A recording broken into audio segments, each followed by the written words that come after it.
Welcome everyone to a very special first edition of the Idiot Farmers Do Dali, where Phil and Mindy are going to spend some time going through the Salvador Dali cookbook and trying to recreate the recipes.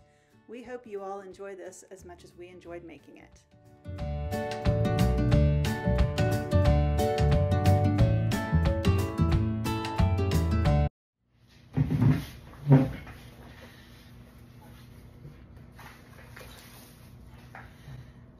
I wanted to give an intro to this new series that we're doing. This is actually inspired by the book and the movie Julie and Julia.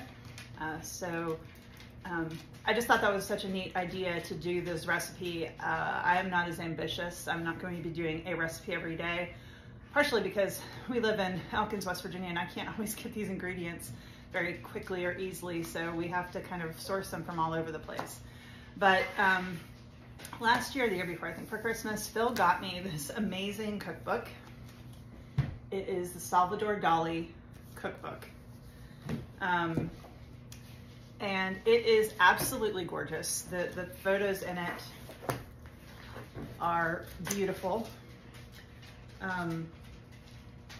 And the neat thing about this cookbook is that there are real recipes in it, and then there are some recipes that are just as whimsical and nonsensical as Dali's paintings are himself, or themselves. So this is kind of an idea what the book looks like. I was going to read a couple of neat little things from the book as the sort of beginning of this series. Anyways, it's a lot. So it goes on to talk about a monarchy of intelligence, a gastronomical theology, philosophy of gastronomy, etc., etc. And then it goes on into the rest of the actual cookbook. So the very first recipe that's in here, and here's another, there's just beautiful photos, Salvador Dali, and his dinner parties. So the very first recipe in this book, it says, the first chapter says, Les caprices princesses princières, which I know my French-speaking friends are going to just absolutely hate me. I speak not a lick of French. I've never even heard French except on TV. So it has been written somewhere that to depart is to die a little.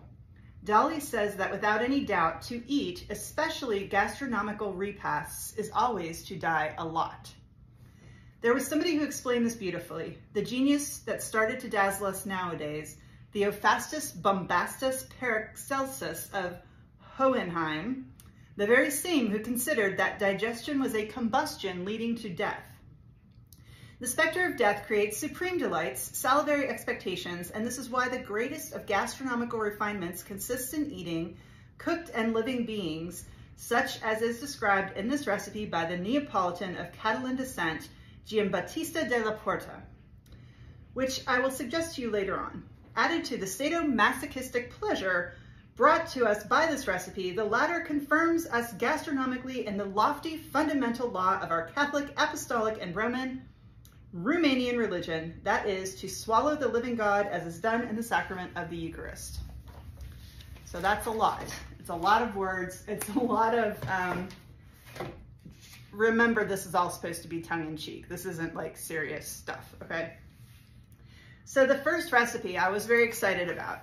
I was looking at the ingredients. It calls for 2 1/4 pounds of crayfish, 2 quarts of water, cayenne pepper, 2 tablespoons of paprika, saffron, a pound of veal chopped, 4 fistfuls of rice, 4 egg yolks, 2 tablespoons of olive oil, 2 big onions diced, the giblets of 3 chickens, 1 quart of water, 1 quart of white wine, 2 tablespoons of sugar, 2 pounds of turnips, 1 dozen eggs, 6 slices of French bread, 3 eggs, and then an ounce of grated Swiss cheese. So I thought, wow, great big meal. We can invite friends over. It's going to be some big stew.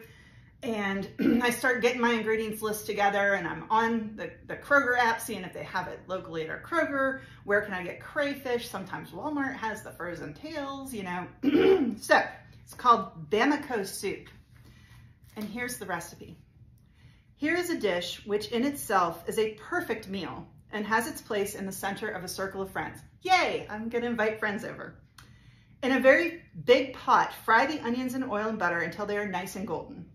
Remove the onions and use the same fat to brown the round steak and the top ribs.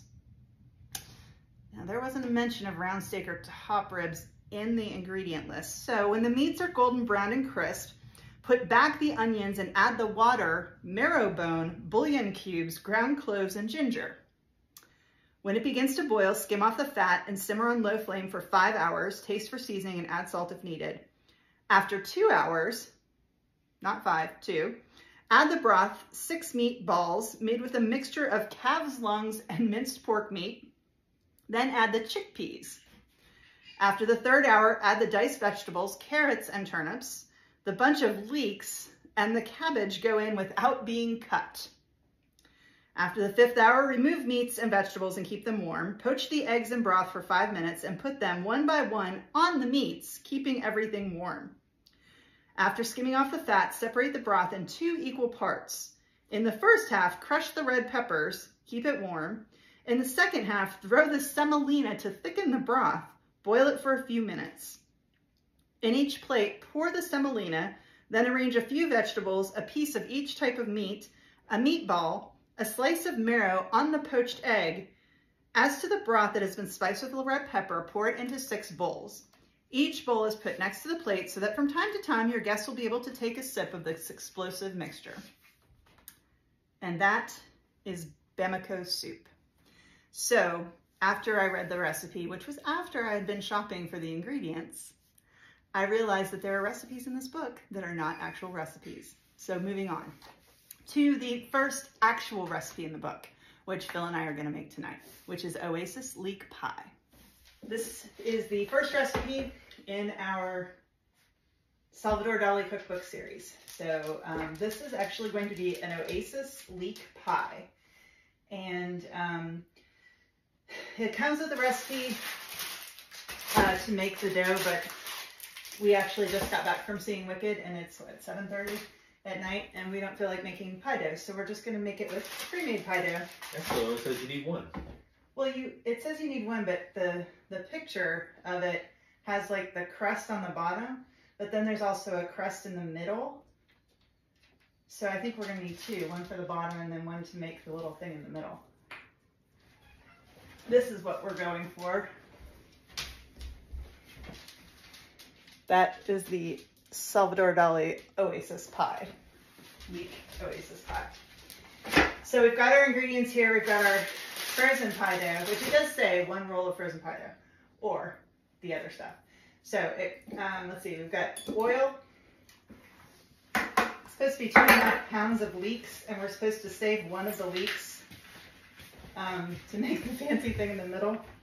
I may just use half of a leek though, because this is only about 1 pound of leeks. And then 9 ounces of bacon. 3, it says petite Suisses or Swiss Knight cheese sections. So I looked this up on Google, and we can't get Swiss Knight cheese sections here in Elkins, West Virginia, but we can get Laughing Cow, which is similar. So that's what we're going to use. 6 tablespoons of heavy cream, 2 eggs from the farm, and Phil is going to go get the bowl for the eggs, because anytime you're cooking with farm fresh eggs, you don't want to break them directly into what you're cooking, because... Well, sometimes they're funny. Sometimes chickens hide eggs and then put a bad egg in there. So we think they're all right, but... So we'll always crack it into something else before we put it into our recipe. And then 2 teaspoons of curry, which our favorite curry is actually this hot Jamaican curry powder from Blue Mountain Country. It is actually quite spicy, but we like it a lot.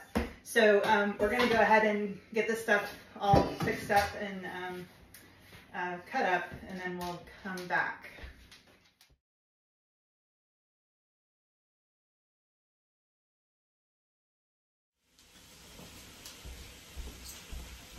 Wait, now it's recording.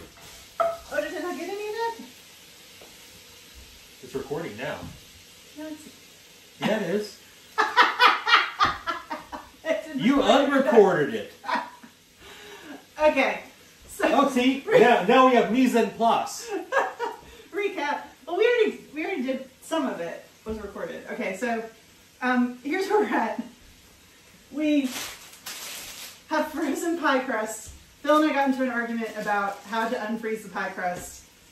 I wanted to pop them in the microwave. He said no, put them on the stove while the stove's heating. But then I went on to read the recipe, and I'm laughing because we thought this was recording the whole time, and it actually wasn't. But we didn't get our name for nothing. So then I went and I read further into the recipe as our bacon is simmering and we're getting ready to put the leeks in. It actually says the mixture has to simmer slowly for a long period of time. The leeks lose their liquid, become smaller, and acquire a good taste. After about an hour or an hour and a half removed from the fire. So we decided that, yes, these will probably unfreeze in that hour or hour and a half. And then we got into another argument because he wants to put them in the fridge and I want to keep them on the counter because I want them to be completely thawed and he thinks they're going to be mushy. So we'll see. I win. We're keeping them on the counter for now. It's her recipe. I was just seeing if you had something to say about that. I said it's your recipe. Okay. It's actually Salvador Dali's recipe. Thank you very much. Salvador Dali. Well, a lot of good it did him. Dead. Oh, you. Probably because of this. Probably because of soggy pie crust. That's why he's dead. That's what happens. Look, you got leeks all over the floor. But you're not eating those? Dogs won't eat the leeks. Okay, we're gonna pause the video now that we know it actually recorded this time. And then, we actually have to eat dinner still. Yeah, so I thought we were gonna have this for dinner until I saw it's gonna be an hour and a half. So we're probably gonna have ramen for dinner, and we'll be back in an hour and a half after the leeks cook down, and we're getting ready to make the pie. So far, the process has caused some, let's call it, browning of the leeks. So we're going to turn the heat down a little bit and see if we can salvage this. We're only 5 minutes in.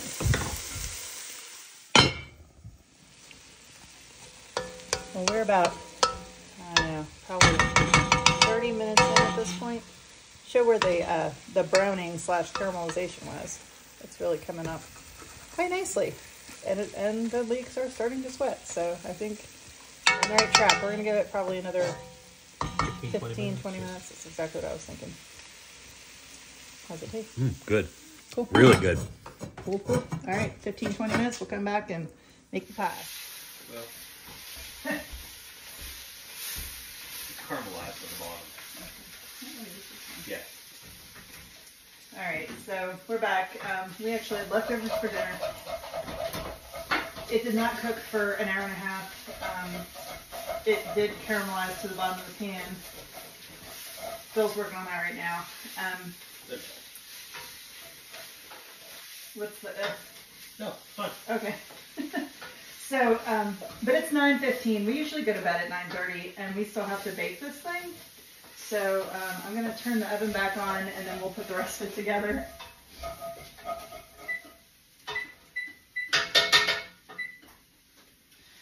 We had turned the oven off because we were thinking it was going to be an hour and a half.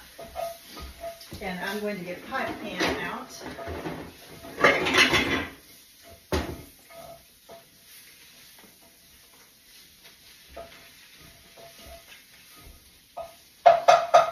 Here's our pie pan. I'm going to go ahead and put a crust in the bottom of it, and then Phil, do you want to read the next? Yeah, let's see here. Put the leeks in a salad bowl. Add the Swiss night cheeses, heavy cream, eggs, and curry. So I think we should put the wet ingredients first and mix it. Okay. And then add the leeks on top so it doesn't like cook the egg and everything before it's done. Okay. And then throw the cheese on top of the leeks so it doesn't melt. Yep. Alright. Yepper. You do that. I'm going to throw this in the pie pan.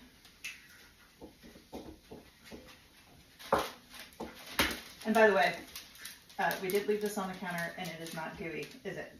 Oh, A little gooey. it's not gooey at all. Somewhat gooey. Not gooey at all.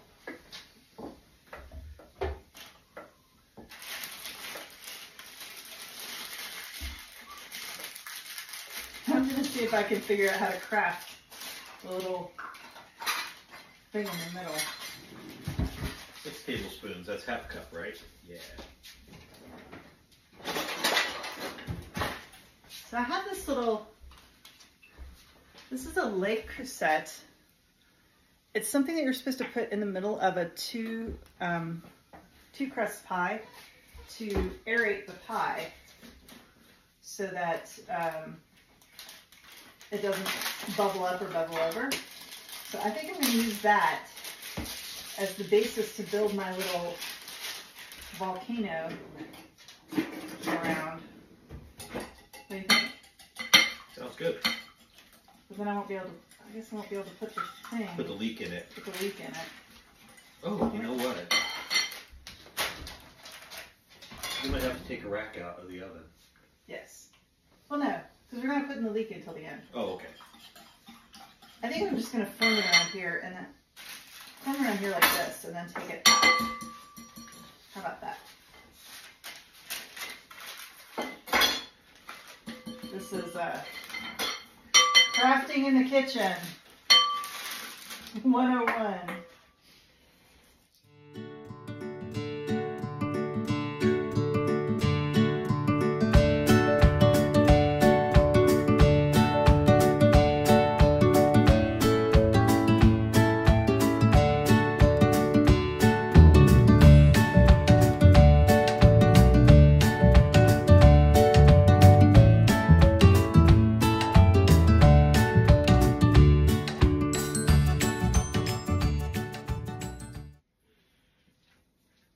We went and saw Wicked tonight, and so I've got Defying Gravity stuck in my head.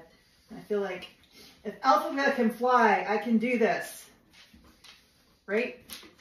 Oh, yes. Kind of looks like a nipple now.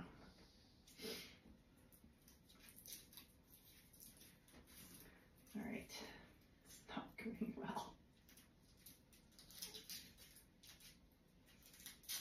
Anybody has any idea on how you're supposed to make the middle of a pie stand up like this? You feel free to add that in the comments. Okay, this looks okay. I think we can do this. What do you think? There's a little mountain in the middle. Mountain in the middle. Okay, so that actually looks really tasty. Yeah.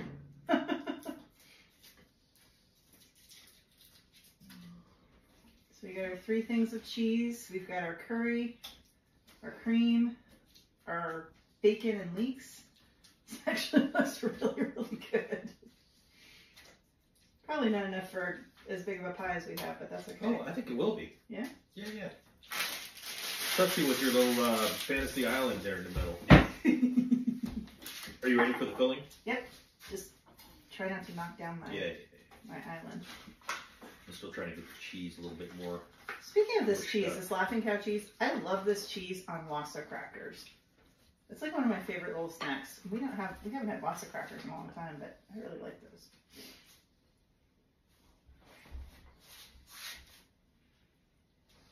Careful, don't knock it down. All right, so there's the pre-oven pie. Oh, did you add salt and pepper? No. Does the recipe say to add salt and pepper? It's not up there. It says add salt and ground pepper. But it's not up there. Do you want to just... First off, I think it's going to be plenty salty enough here. Okay. Okay, plenty.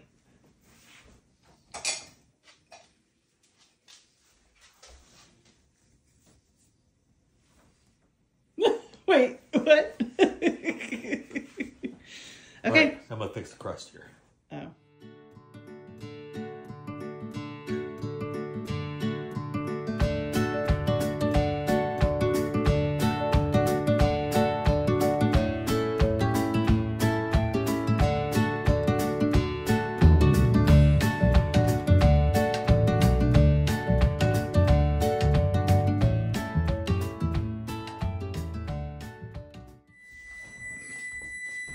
right, the pie is done. Phil's getting it out of the oven. Maybe it's done. Maybe it's done. It's probably done. Our 30 minutes are spent. It's done. Yeah, that looks done. Oh my gosh. Oh, let's... What? I just hate sitting up straight out of the block. That's fine. All right, so we have to cut a hole in that and put the little thingy in it.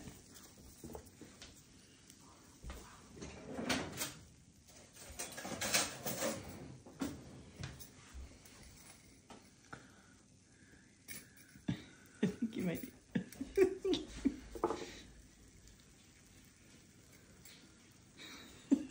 Just hold it there.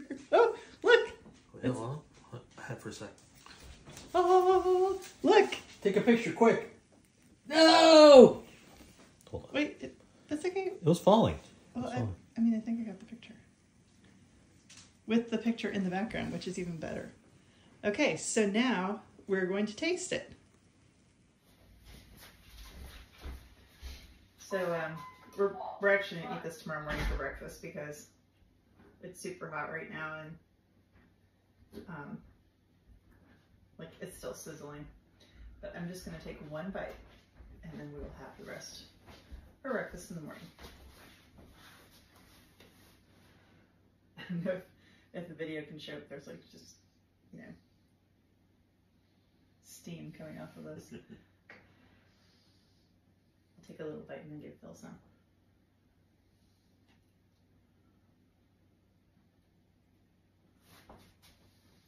Not too hot.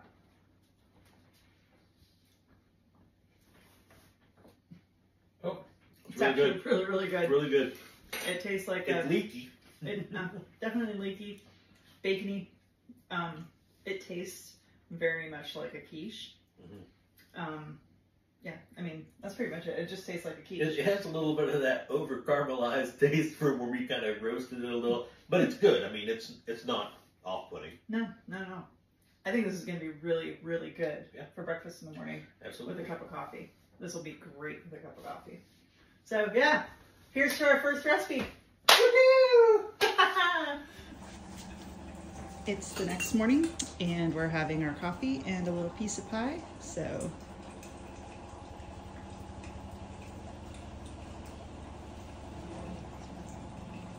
Really good. I mean, it's like a vegetable heavy quiche. The leek tastes like artichoke. Huh. To me. Interesting.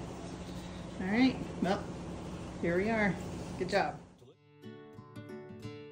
Once again, thank you for watching The Idiot Farmers and our new special installment of The Idiot Farmers Do Dolly. If you like what you see, please like and subscribe and share, and we hope to see you again in our next video.